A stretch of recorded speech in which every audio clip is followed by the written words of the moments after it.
$110 million. That, according to our Adam Schefter, who I believe was... Love it for Sam Darnold. Incredible story of a guy that just consistently persevered, opportunity presented for himself. It's a situation where they identified Sam Darnold as a perfect fit. Alright, ladies and gentlemen, welcome back to the channel. We're talking about the Seattle Seahawks in today's video, and obviously the whole headliners the entire offseason has been no more Geno Smith. QB1 is now Mr. Sam Darnold. They spent a lot of draft capital making moves on the offense. I loved it, loved Gray's Abel, and I loved Elijah Arroyo as well. But here's the thing, the Seahawks defense is really good, and they were really good at the end of last season. And Mike Macdonald, first year head coach, the thought process here is, all right, well, they were playing like a top 5 defense in the end of the season. Could they be a top 5 defense this upcoming season? So Ted, and I always forget how to say this, Ted Guyan, he's with The Athletic. He wrote a nice article giving like 5 different teams that defensively are primed to break out, and a couple of those teams were like the Arizona Cardinals, the New York Giants, the New England Patriots.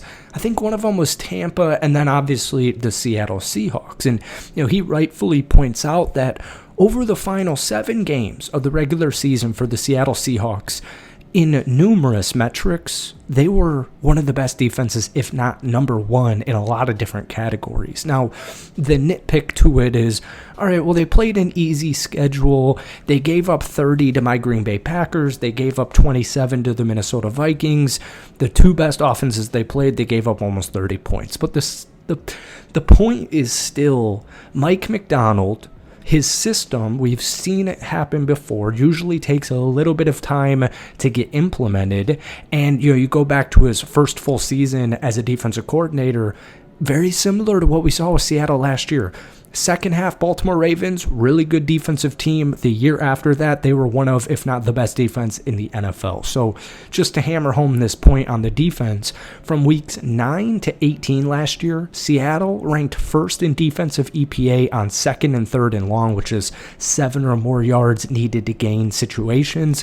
From week 1 to 8, as their defensive line, because they were, specific games, they were decimated defensively. It was really weird. From weeks 1 to 8, where it was inconsistent, injury prone, they were 26th in rushing defensive success rate at only 57. And then in the second half, weeks 9 to 18, they improved to 6th. All right. Not much has changed as far as, even new additions.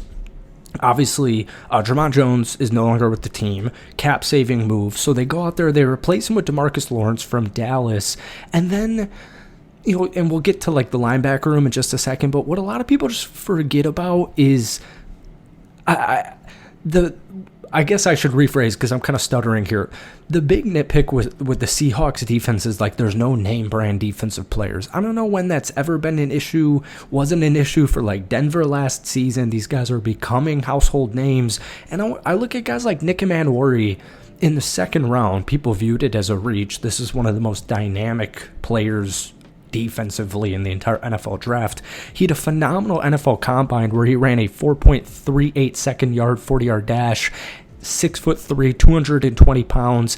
I'm a little bit of a biased South Carolina Gamecock fan, but they had one of the better defenses, not only in the SEC, but in entire college football last year. And Nick Emmanwori, his film jumps out at you, his play style jumps out at you. This is one of those players, he's getting compared to like Kyle Hamilton. Even if he's like a light version of Kyle Hamilton with Baltimore and Mike Macdonald, this is a home run steal. So context does matter, and they didn't really lose any pieces. They did lose Jermon Jones, who was kind of underwhelming ever since he got signed a few years ago. So before we get any further, folks, hit that like button, hit that sub button for daily NFL content. We make as many Seahawks videos on this channel, and as you guys have seen in the last few years, I feel like I always prematurely give Seattle my pick to win the NFC West. But honestly, this kind of does feel like the year. And the rest of the NFL media world, the defense is, it's almost like confusing to them, all right? I was reading a PFF linebacker ranking, and they had Seattle at 24, which, real quick, I understand the ranking because people know Ernest Jones. They have no idea who Tyrese Knight is, and we'll talk about that in just one second. But here's what they had to say about 24th ranking as far as linebackers, all 32 teams in the NFL for Seattle. Aside from Ernest Jones, the Seahawks linebacker corps lack experience. The veteran leader Jones has earned an excellent 87.5 PFF run defensive grade over the past 3 seasons. But the other projected starter is second-year man Tyrese Knight, who recorded a 65.4 PFF overall grade in his debut season, which, by the way, is solid.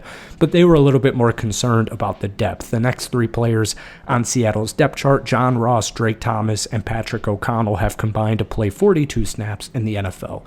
So real quick, just to kind of give you... because Tyrese Knight, he only played, or started, I should say, 9 games last season. He played 16 in his rookie year. He had a whopping 88 total tackles. He had a 73.3 pass rush grade, which was 22nd amongst all linebackers. I know it's not an important linebacker stat, but 63.4 coverage grade, which was 54th out of nearly 200 qualified linebackers. You've maybe heard this kind of term or this slang go around, like it's not slang, but rhetoric. A lot of the defense, or linebackers, I should say, is based on defensive schemes and quality of defensive coaching. And any facet of Mike McDonald's defense, I'm going to trust the coach here. So I liked what we saw from Knight last year. I loved what we saw from Ernest Jones last season. And I don't think it's like a bottom 8 linebacker room in any way, shape, or form, but that's all right. I do get it. Tyrese, specifically just had 1 rookie season, and Ernest has, barely played a year in Seattle. So moving down the line, speaking of defense, same thing, PFF grade in all 32 teams in the NFL, but this was for the defensive line rankings. They had Seattle clocking in at 23, which, once again, I really don't agree with that. They said this: while there's some potential along the defensive line around Leonard Williams, who, by the way, last season earned the highest PFF overall grade in his career, 10th year in the NFL, 87.1 mark. That was 4th amongst all interior defenders last season. But they were like, if the Seahawks are considered to be an average unit in 2025, they need 32-year-old Jarran Reed to continue to play at a high level and 4th-year edge rusher Boye Mafe to take the next step and become an above-average pass rusher. And I understand with the latter there. I get the sentiment around Jarran Reed, my former cheesehead. I don't think age has become a factor for Jarran anyways, but you look at this defensive line: Leonard Williams, Byron Murphy, Jarran Reed, DeMarcus Lawrence. I'm not too worried about the talent there, so I don't really agree with the 23rd ranking there. I do, expect bigger things from Byron Murphy after his rookie season last year. Only 21 solo tackles, which I guess isn't a bad mark. 1 sack. He had a 57.8 overall PFF grade, which wasn't great. That was 97th out of 219.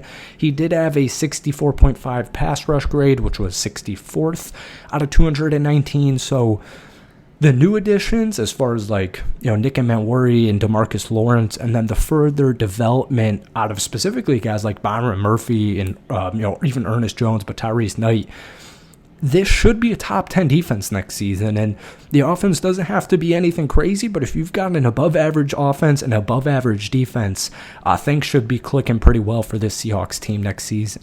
That's it for me. Hope you guys enjoyed it. Hit that like button, hit that sub button. We'll see you guys later. Peace.